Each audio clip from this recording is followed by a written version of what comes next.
Hello வணக்கம் நண்பர்களே. நம்ம இப்போ பார்த்திங்கன்னா நம்ம டெல்டா விவசாய சேனலில் புதுசாக வந்துட்டு நமக்கு கொஞ்சம் பால் மாடு வாங்கி வளர்க்கலாம், அதுலேருந்து ஒரு வருமானம் தேடலாம் அப்படின்னு சொல்லிட்டு கொட்டாய் வந்து நம்ம மாட்டுக்கு வந்து கொட்டாய் எப்படி போடுவது அப்படிங்கிற வீடியோ வந்து ரெடி பண்ணியிருக்கேன். இருக்கிற பொருள் வச்சு நமக்கு ஆல்ரெடி வந்து கோழி பண்ணையில் ஜாமான் வந்து பொருள் வந்து மரம் கீத்தெல்லாம் வாங்கி மிச்சப்பட்டுச்சு.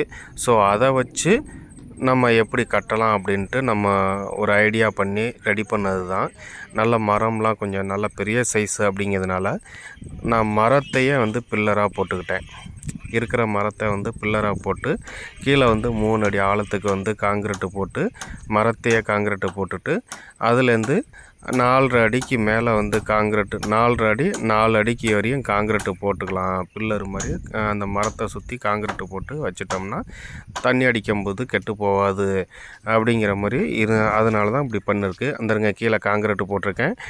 அந்த மேலே வந்து அந்த ஹைட்டு அது வரையும் இந்த மரம் ஜாயிண்ட் ஆகிருக்க வரையும் வந்து காங்கிரீட்டு போடணும்.